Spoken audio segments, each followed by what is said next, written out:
I've already issued the challenge many times. When the primary is done on Tuesday, we're really going to press it.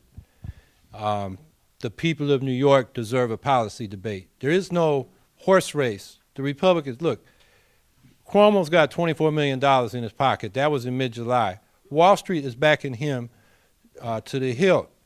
You know, Lazio, the Republican designee, comes from Wall Street. He's a director of J.P. Morgan Chase. He was the president and CEO of the Financial Services Forum, which is the lobby for the 18 largest financial services corporations.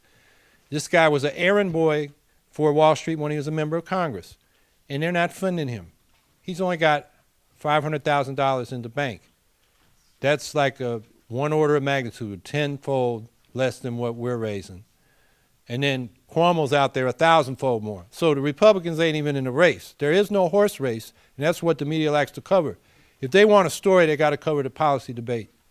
And then we're going to have a real story, and we're going to have a real debate, and maybe it'll turn into a horse race, because like I said earlier, I think what we're talking about, you don't know how many people say, this old Teamster came up to me. He was from Syracuse, living in Albany last night. We were at a jazz fest handing out literature, and he said, man, you sound like they used to sound. What happened to all those politicians? You know, somebody for the working man and woman.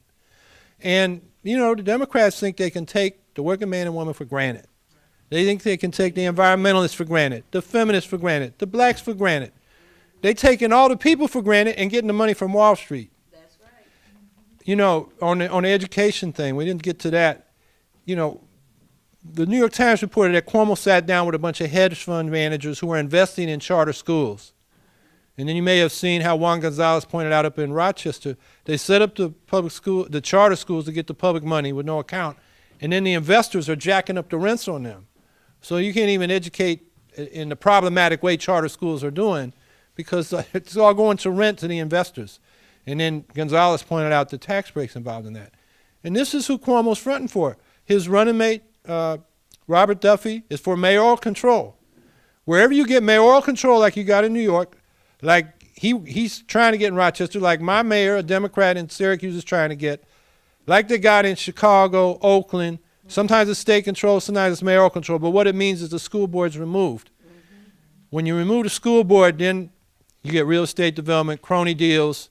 You know, 100 years ago, the reform was elect the school boards because the mayors were handing out jobs as teachers and administrators to political hacks and contracts to cronies who were giving them campaign kickbacks.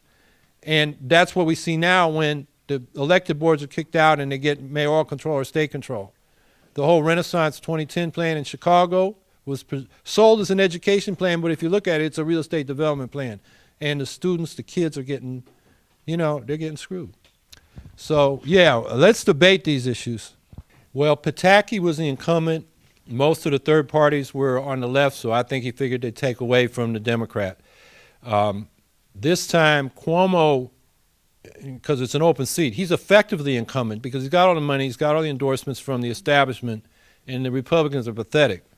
So he wants to avoid any chance for any issues to get raised. He just wants to walk. So he's going to avoid debates. But, you know, YNN, which I think is New York One down here, the Time Warner, they were trying to do a Republican debate between Lazio, who tried to ignore Palladino, and when Lazio didn't show up, they just gave Palladino the whole hour. I think that's what we got to demand from the media. Of course, there's independent media that can call debates, and, you know, we can have empty chairs for the empty suits who won't show up and got empty heads because all they're doing is doing what Wall Street tells them to do. And we'll do that for sure. But, you know, I want a one-on-one, straight up with Cuomo and whoever the Republicans come up with, and let the people see what their real choices are. If we get that, I think we can really shake up the politics of the state. And if we could do it a few times, we could do like Jesse Ventura and win. You know, that's what we ought to have a real democracy. We're not there yet.